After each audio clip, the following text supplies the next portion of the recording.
Hello students, Biswajit math study চ্যানেলে তোমাদের প্রত্যেককেই স্বাগত জানাই। আশা করি সবাই ভালো এবং সুস্থ আছো। গত ভিডিওতে আমরা ত্রিমাত্রিক দেশে সরলরেখা আলোচনা করছিলাম। সেখানে আমরা সংক্ষিপ্ত প্রশ্নাবলীর 6 অবধি আলোচনা করেছিলাম। এই ভিডিওতে 6 এর পরবর্তী অর্থাৎ 7 থেকে শুরু করে বাকি সব সংক্ষিপ্ত প্রশ্নাবলীগুলি কমপ্লিট করব। তাহলে তোমরা অবশ্যই শেষ অবধি ভিডিওটি দেখবে এবং চ্যানেলে যদি কেউ নতুন হও তাহলে চ্যানেলটি সাবস্ক্রাইব করবে। চলো তাহলে ধীরে ধীরে 7 থেকে শুরু করা যাক। নেক্সট দেখো কোশ্চেন নাম্বার 7। 5 - 4 বিন্দুগামী যে সরলরেখা এই ভেক্টরের সমান্তরাল তার ভেক্টর এবং কার্তীয় সমীকরণ এই দুটি সমীকরণে তোমাকে লিখতে হবে।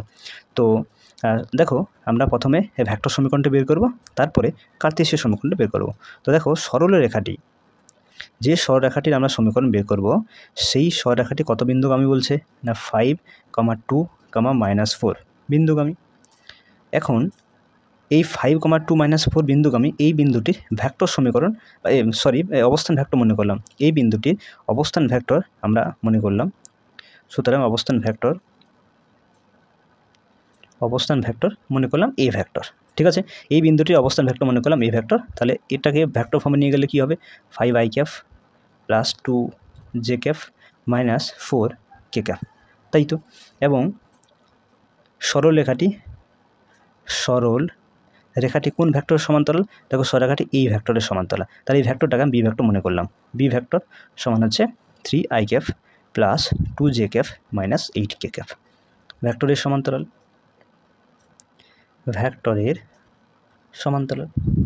তাহলে সরলরেখাটির ভেক্টর সমীকরণ কি হবে?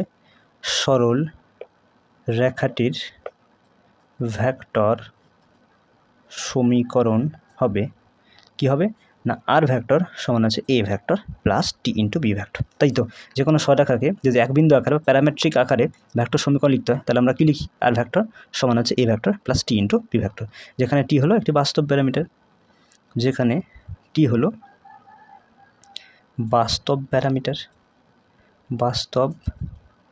প্যারামিটার, তাই তো। তাহলে আর ভেক্টর সমান এ ভেক্টর, তুমি মানটা বসো 5i + 2j - 4k প্লাস টি ইন্টু বি ভেক্টর মানটা বসো 3i + 2j - 8k। তাহলে এটি হচ্ছে সরলরেখাটির ভেক্টর সমীকরণ। ঠিক আছে, এরপরে আমরা কার্তেশীয় সমীকরণটা বের করব। তো এখানে লিখি যে প্রদত্ত সরল রেখাটির কার্তেশীয় সমীকরণ হবে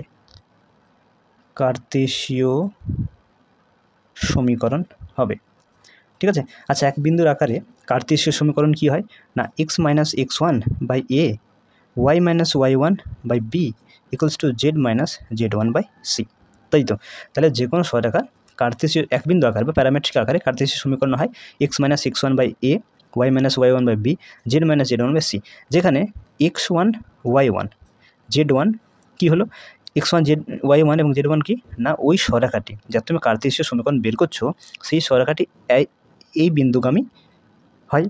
যে সরলরেখাটির তুমি কার্তেশীয় সমীকরণ বের করছো সেই সরলরেখাটি x1 y1 z1 বিন্দুগামী হয়। তো দেখো এখানে কত বিন্দুগামী বলছে? 5, 2, -4 তাহলে তুমি এখান থেকে দেখো x1 তোমার 5 হচ্ছে, y1 সমান 2 হচ্ছে এবং z1 সমান -4 হচ্ছে। তাহলে বসাও তুমি x - x1 মানে কত? 5/y - y1 মানে হচ্ছে তোমার 2/z - z1 মানে তোমার হচ্ছে -4, তাহলে এটা হচ্ছে +4। এখন এবিসি কি? এবিসি হচ্ছে ওই সরলরেখাটির দিক অনুপাত। দেখো এই সরলরেখাটির দিক অনুপাত, ঠিক আছে, এই সরলরেখাটির দিক অনুপাত তুমি কীভাবে বের করবে? দেখো এই সরলরেখাটি আবার এই সরলরেখাটির সমান্তরাল, তাই না, যেটাকে আমি বি ভেক্টর ধরে রেখেছিলাম। তাহলে এই সরলরেখাটি এই ভেক্টরের সমান্তরাল, তাহলে এই ভেক্টরের যা দিক অনুপাত হবে সেটিই তো সরলরেখাটির দিক অনুপাত হবে, তাই না। আমরা জানি দুটি সমান্তরাল সরলরেখার বা দুটি সমান্তরাল ভেক্টরে দুটি সমান্তরাল সরলরেখার দিক অনুপাতগুলো সমান হয়। তাহলে এই সরলরেখাটি এই ভেক্টরে যদি সমান্তরাল হয় তাহলে এই ভেক্টর যার দিক অনুপাত হবে, ঠিক আছে, সেই দিক অনুপাতগুলি কিন্তু এই সরলরেখারেও হবে। তাহলে এর ক্ষেত্রে তুমি দিক অনুপাত কত পাবে? দেখো 3, 2, -8, তাহলে এ সমান হচ্ছে 3, বি সমান হচ্ছে 2 এবং সি সমান হচ্ছে -8, তাই তো। তাহলে তুমি সরলরেখাটি পাচ্ছ x - 5/3 = y - 2/2 = z + 4/8। তাহলে এটি হচ্ছে সরলরেখাটির, তাহলে এটি হলো সরলরেখাটির কার্তেশীয় সমীকরণ। এটি হলো সরল রেখাটির কার্তেশীয় সমীকরণ বোঝা গেছে। তাহলে সরেখাটা আমি ভেক্টর এবং কার্তেশীয় সমীকরণ পেলাম। ঠিক আছে, এটি অ্যান্সার হবে। তো দেখো কোশ্চেন নাম্বার 8, কোনো সরেখার কার্তেশীয় সমীকরণ দেওয়া আছে। সরেখাটি ভেক্টর সমীকরণ, অর্থাৎ কার্তেশীয় আকার থেকে তোমাকে ভেক্টর আকারে নিয়ে যেতে হবে। তো চলো শুরু করা যাক। প্রদত্ত সরেখাটা সরল রেখার সমীকরণ কি দেওয়া আছে? x+3/2 equals to y-5/4 equals to z+6/2। এটা সমান আমি টি মনে করলাম, যেখানে বলো টি কি? যেখানে টি হলো একটি বাস্তব প্যারামিটার। ঠিক আছে, এখন তুমি এখান থেকে দেখো সবার সাথে যদি টি সমান হয় তাহলে ইন্ডিভিজুয়ালি কী হবে? x+t/2 সমান টি সমান করতে পারো, আবার y-5/4 ইকুয়ালস টু টি লিখতে পারো, আবার z+6/2 সমানও তুমি টি লিখতে পারো। এখান থেকে তুমি যদি এক্সের ভ্যালু বের করো তাহলে এক্স সমান কী পাবে না x+3 সমান 2t। এখানে তুমি y-5 সমান 4t পাচ্ছ, এখানে আবার তুমি z+6 সমান 2t পাচ্ছ। এখান থেকে দেখো z সমান কী হচ্ছে? z সমান পাচ্ছ তুমি -6 - 2t। এখানে y সমান তুমি পাচ্ছ 5 + 4t নাকি, আর এখানে x সমান হচ্ছে -3 + 2t, -3 + t। তাহলে দেখো তুমি x, y, z এর মানগুলো তুমি বের করলে। এরপরে আমরা কি জানি যে কোনো সরলরেখার ভেক্টর সমীকরণ হয়। যে কোনো সরলরেখার ভেক্টর সমীকরণ কি হয় না আর ভেক্টর সমান হচ্ছে x_i plus y_j plus z_k।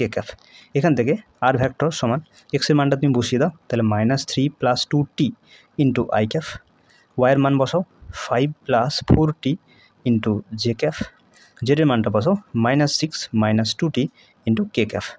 এরপরে তুমি বন্ধনীগুলো খুলে দাও, তাহলে কি পাচ্ছ? -3 i cafe plus 2t i cafe plus 5 J cafe plus 4t J cafe minus 6 K cafe minus 2t K cafe. এখন তুমি যেগুলোর সঙ্গে টি আছে তাদেরকে আলাদা করো এবং টি বর্জিত পদগুলোকে তুমি একত্রিত করো।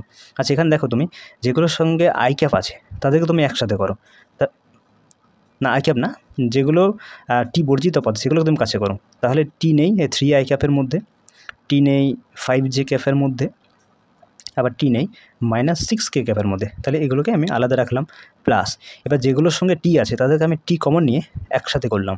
তাহলে দেখো এখানে 2t পড়ে থাকছে, টি তো নিয়েছি, তাহলে 2 আই ক্যাপ পড়ে থাকছে, 2 আই ক্যাপ। এখানে 4t জে ক্যাপ থেকে তুমি টি নিয়েছো, তাহলে থাকছে 4 জে ক্যাপ। আর এখানে 2t কে ক্যাপ থেকে তুমি টি নিয়েছো, তাহলে -2 কে ক্যাপ। তাহলে দেখো আর ভেক্টর সমান কী পেলে? -3 I cap plus 5 J cap -6 K cap plus T into 2 I cap plus 4 J cap -2 K cap. দেখো এই সমীকরণটি কিন্তু ভেক্টর ফর্মে চলে এলো। অর্থাৎ ভেক্টর ফর্মটি কেমন হয়? আর ভেক্টর সমান A vector plus T into B vector, যেখানে টি হলো একটি প্যারামিটার। তাহলে দেখো ওই ফর্মেটে আমার কিন্তু এই কার্তেশীয় যে সরেখার সমীকরণটি দেওয়া ছিল সেটা কিন্তু এই আকারে চলে এলো, অর্থাৎ আমরা ভেক্টর আকারে সমীকরণটি লিখতে পারলাম। ঠিক আছে, তাই এটি অ্যান্সার হবে। বোঝা গেছে?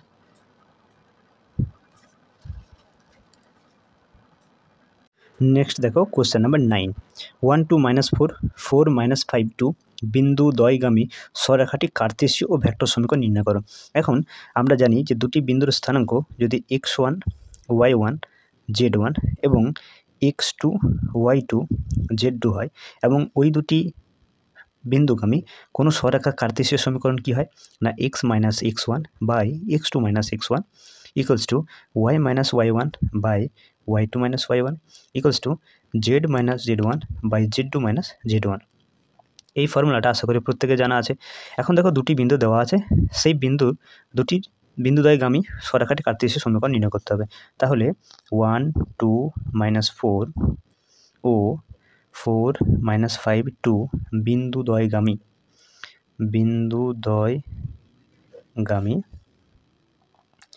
সরল রেখাটির কার্তেশীয় সমীকরণ হবে, বলো কার্তেশীয় সমীকরণ কী হবে না এক্স মাইনাস, এটা তুমি ধরে নাও x1, এটা y1, এটি z1, এটি x2, এটা y2, এটা z2, তাহলে কী হবে x মাইনাস x1 অর্থাৎ 1 বাই x2 মাইনাস x1 অর্থাৎ 4 minus 1 equals to y minus y1 মানে হচ্ছে 2 নাকি 2 বাই y2 মাইনাস y1, তাহলে y2 হচ্ছে -5 মাইনাস y1 হচ্ছে 2 সমান z মাইনাস z1 মানে দেখো -4, তাহলে এটা হয়ে যাচ্ছে +4 বাই z2 মাইনাস z1, তাহলে 2 মাইনাস এটা প্লাস হয়ে যাচ্ছে 4, তাহলে তুমি আলটিমেটলি কী পাচ্ছ x minus 1/3 equals to y minus 2/-7 equals to z plus 4/6। তাহলে এটি হলো সরলরেখাটি কার্তেশীয় সমীকরণ। ঠিক আছে, এখন এই দুটি বিন্দুদ্বয়গামী সরলরেখাটির ভেক্টর সমীকরণ বের করতে হবে।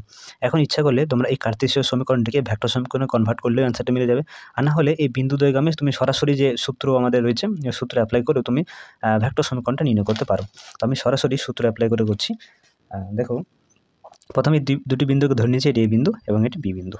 তাহলে ধরি প্রদত্ত বিন্দু দুটি হলো, একটি মনে করলাম এ বিন্দু যেটি হচ্ছে 1, 2, -4 এবং আরেকটি হচ্ছে বি বিন্দু, সেটা মনে করলাম 4, -5, 2। এখন এই দুটি বিন্দুর অবস্থান ভেক্টর যদি এ ভেক্টর এবং এই বিন্দুটির অবস্থান ভেক্টর যদি বি ভেক্টর হয়, তাহলে আমরা কি পাচ্ছি, তাহলে একটু লিখে নিই। তাহলে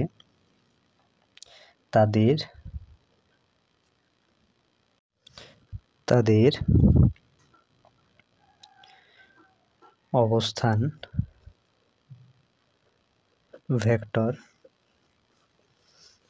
একটা মনে করলাম এ ভেক্টর, তাহলে এ ভেক্টর সমান কী হবে i cap plus 2j cap minus 4k cap. তাহলে এই বিন্দুর অবস্থান ভেক্টর এই ভেক্টর মনে করলাম যেটি হচ্ছে i cap plus 2j cap minus 4k, তা ভেক্টর ফর্মে নিয়ে গেলাম। এবং এই বি বিন্দুর অবস্থান ভেক্টর মনে করলাম বি ভেক্টর, যেটি কত হবে 4i cap minus 5j cap plus 2k cap. এখন আমরা জানি যে এখানে সরলরেখাটির, অতএব সরলরেখাটির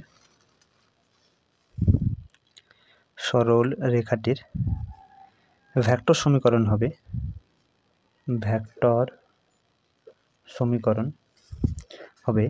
আমরা জানি ভেক্টর সমীকরণের ফর্মুলা কি, আর ভেক্টর সমান হচ্ছে A vector plus T into B vector minus A vector, তাই তো।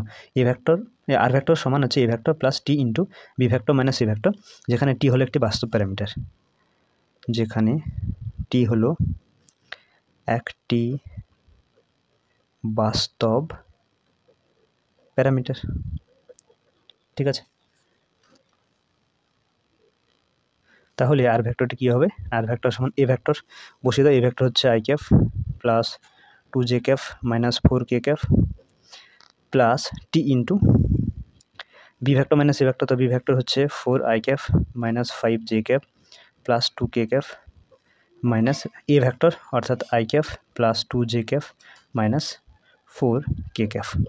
তাহলে তুমি আর ভেক্টর সমান পাচ্ছ i cap plus 2j cap minus 4k cap, আর এখান থেকে তুমি পাচ্ছ 4i ক্যাপ থেকে i ক্যাপ যাচ্ছে, তাহলে 3i ক্যাপ থাকলো minus 5j cap minus 2j cap অর্থাৎ minus 7j cap plus 2k cap minus plus 4k cap হয়ে যাচ্ছে, তাহলে থাকছে তোমার 6k ক্যাপ। তাহলে আর ভেক্টরটি হচ্ছে i cap plus 2j cap minus 4k cap plus T into 3i cap minus 7j cap plus 6k cap. তাহলে এটি হচ্ছে তোমার ওই দুটি বিন্দু এ বিন্দু বি বিন্দু গামী সরলরেখার ভেক্টর সমীকরণ। ঠিক আছে, তাহলে এটি অ্যান্সার হবে। নেক্সট কোশ্চেন দেখো 10, 5 to 7 বিন্দুগামী যে সরলরেখা y অক্ষের সমান্তরাল তার সমীকরণ নির্ণয় করো।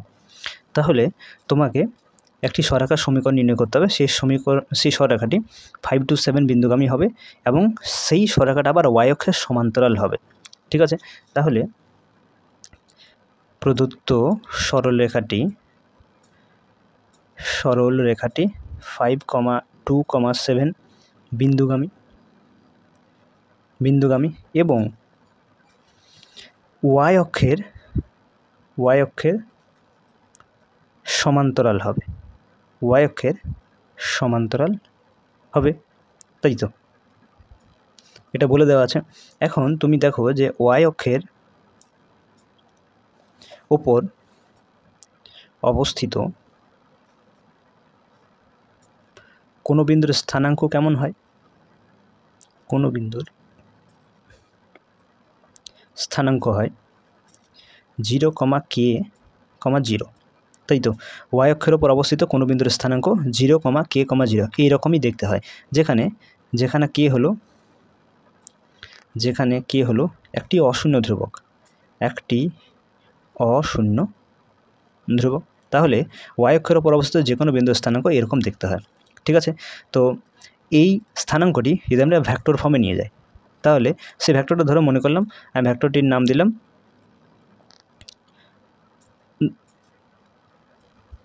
ধরো এই ভেক্টর নাম দিলাম, তাহলে এই ভেক্টরটি কী হবে? 0 × i cap plus k × j cap plus 0 × k cap, তাই তো? তাহলে ওয়াই অক্ষের ওপর যে কোনো বিন্দু এরকম দেখতে হয়, এবং সেটিকে যদি ভেক্টর ফর্মে নিয়ে যায়, মানে তার যদি অবস্থান ভেক্টর দেখি, তাহলে এরকম হবে। এখন তুমি মনে করো k = 1, মনে করো, তুমি এখানে মনে করো যে এই ক্ষেত্রে তোমার k = যদি 1 হয়, তাহলে তুমি এই প্রদত্ত সরলরেখাটির সমীকরণ কী পাবে, বা নির্ণেয় সরলরেখাটির সমীকরণ হবে, নির্ণেয় সরল রেখাটির সমীকরণ হবে, বলো, সরলরেখার কোনো একটা নির্দিষ্ট বিন্দুগামী সরলরেখা যদি সমীকরণ জিজ্ঞাসা করে, তাহলে আমরা জানি যে তার কার্তেশীয় আকারটা কেমন হয়, x - x1/a, y - y1/b = z - z1/c, তাই তো? যে কোনো সরলরেখার কার্তেশীয় সমীকরণ হয় x - x1/a, y - y1/b, z - z1/c, যেখানে x1, y1 এবং z1 হলো ওই সরলরেখাটি যে বিন্দুগামী হয়। তো দেখো এখানে 5 to 7 বিন্দুগামী, তাহলে তুমি এখান থেকে খুব সহজেই বলতে পারবে যে x1 = 5, y1 = 2 এবং z1 = 7। তাহলে বসাও x - x1 অর্থাৎ 5 বাই y - y1, y1 মান তো 2, এখানে 2 বসিয়ে দাও, 2 বাই z - z1, তাহলে z1 মান দেখো 7 বাই, এখন এবিসি কি? এবিসি হচ্ছে ওই সরলরেখাটির দিক অনুপাত। এখন ওই সরলরেখাটি যেহেতু ওয়াই অক্ষের সমান্তরাল, যে সরলরেখাটি আমি সমীকরণ বের করছি, সেই সরলরেখাটি যেহেতু ওয়াই অক্ষের সমান্তরাল, তাহলে ওই সরলরেখাটির দিক অনুপাতসমূহ যা হবে, তার সমান্তরাল সরলরেখার দিক অনুপাতসমূহ তাই হবে। আমরা জানি যে দুটি সরলরেখা যদি সমান্তরাল থাকে তার দিক অনুপাতগুলো একই হয়। তাহলে যে সরলরেখাটা আমরা সমীকরণ বের করছি, সেই সরলরেখাটি ওয়াই অক্ষের সমান্তরাল বটে। তাহলে দেখি ওয়াই অক্ষের দিক অনুপাত কী বটে, তাহলে সেটা এখানে বসাতে পারবো। দেখো ওয়াই অক্ষের দিক অনুপাত 0, k 0, তাহলে এই k = আমি 1 ধরে নিয়েছি, তাহলে 0, 1, 0, 0, 1, 0 হচ্ছে ওয়াই অক্ষের দিক অনুপাতসমূহ। তাহলে সেটা অবশ্যই সরলরেখাটির দিক অনুপাতসমূহ হবে, কারণ সরলরেখাটি ওয়াই অক্ষের সমান্তরাল আছে, তাই না? তো এখানে তুমি 0 বসাও, বি এর মান তুমি 1 বসাবে এবং সি এর মান তুমি 0 বসাবে। তাহলে সরলরেখার সমীকরণ কী হচ্ছে, বা সরলরেখাটির কার্তেশীয় আকারের সমীকরণ কী হচ্ছে, x - 5/0 = y - 2/1 = z - 7/0। তাহলে এটিই হবে প্রদত্ত সরলরেখাটির সমীকরণ, তাই তো? বোঝা গেছে?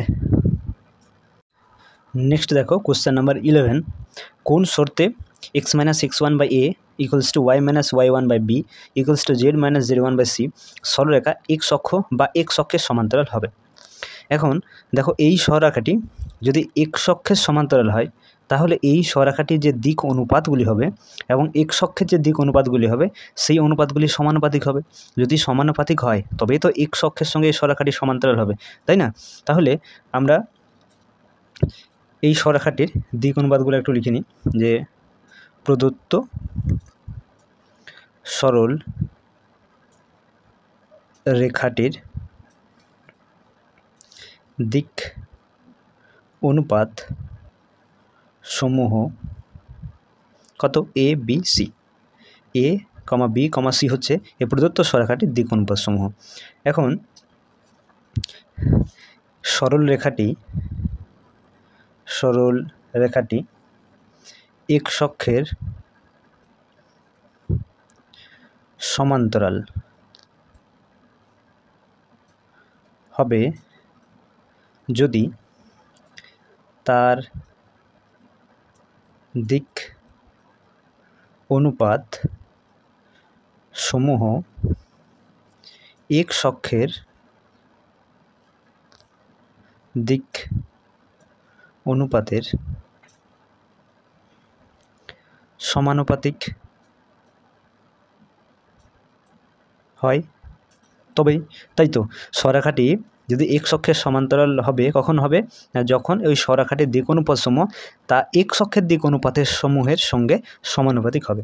তো আমরা জানি প্রত্যেকে যে এক্স অক্ষের দিক অনুপাত সমূহ হয়, এক্স অক্ষের দিক অনুপাত সমূহ কত না 1,0,0, তাই তো এক্স অক্ষের দিক অনুপাত সমূহ হয় 1,0,0। এখন সরলরেখাটি সরলরেখাটির বা সরলরেখার দিক অনুপাত সমূহ এক্স অক্ষের দিক অনুপাত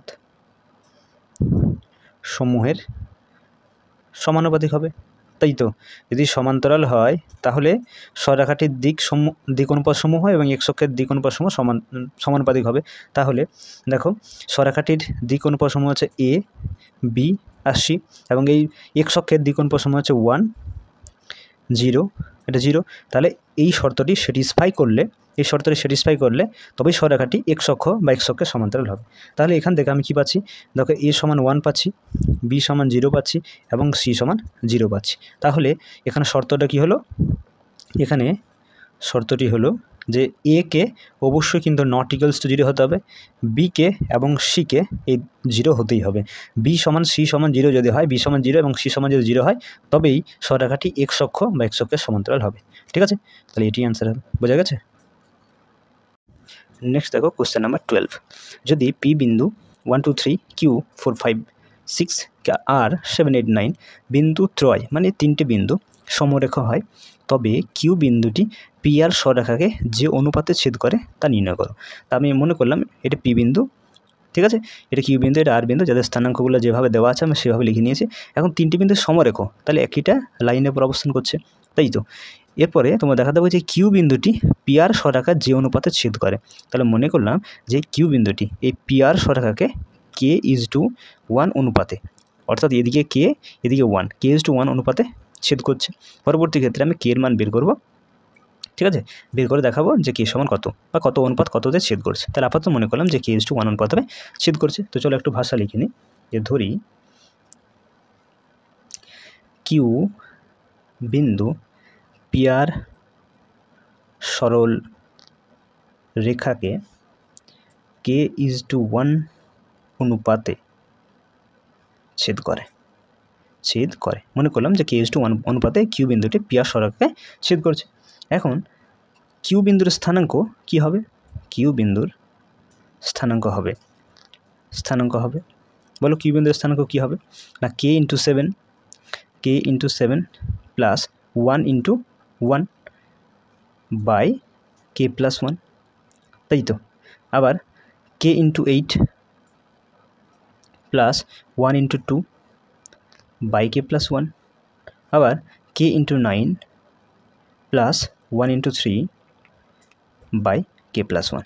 তাহলে কিউ বিন্দুর স্থানাঙ্ক আমি পাচ্ছি 7k প্লাস 1 1 1 নাকি 1 1 1 হয়ে যাচ্ছে বাই k+1। এটা হচ্ছে 8k প্লাস 2 1 2 বাই k+1। এটা হচ্ছে 9k প্লাস 3 বাই k+1। এখন আমরা তো কিউ বিন্দুর স্থানাঙ্ক জানি, কিউ বিন্দুর স্থানাঙ্ক কত দেওয়া আছে, দেখো কিউ বিন্দুর স্থানাঙ্ক আমরা জানি যে এটা কত 4, 5, 6, তাই না। এখন তুমি যদি এই কিউর দুটি স্থানাঙ্ক তুমি তুলনা করো বা এক্স স্থানাঙ্ক এবং এক্সের স্থানাঙ্ক যদি কম্পেয়ার করো, তুলনা করো, তাহলে খুব সহজে তুমি কে এর মানটা বের করতে পারবে। তো চলো আমরা লিখতে পারি 7k plus 1 by k+1 equals to কী হবে 4 হবে, তাই না। তাহলে এখান থেকে তুমি বজ্রগুণ করে দাও, তাহলে 7k প্লাস 1 সমান আছে 4 1 4 k প্লাস 4 1 4। তাহলে দেখো এখান থেকে তুমি 7k কে রাখলে 4k কে এদিকে নিয়ে আসো, ওদিকে 4 আছে 1কে নিয়ে যাও, তাহলে থাকছে 3k ইকুয়ালস টু 3। তাহলে তুমি কে সমান কত পাচ্ছ 1। তাহলে এখানে তুমি লিখে নাও যে অতএব কিউ বিন্দুটি পি আর সরল রেখাকে কত অনুপাতে ধরেছিলাম আমরা, দেখো k:1 অনুপাতে ধরেছিলাম। তাহলে এখানে কে এর মাধ্যমে কত পেলে 1। তাহলে আমরা বলতে পারি 1:1 অনুপাতে ছেদ করে, তাই তো? তাহলে এটি অ্যান্সার হয়ে যাচ্ছে। তাহলে 1:1 অনুপাতে ছেদ করছে। তাহলে 12 দাগ কমপ্লিট। ঠিক আছে, তাহলে আজকে এই অবধিই থাক। দেখা হচ্ছে পরবর্তী নেক্সট ভিডিওতে। ঠিক আছে।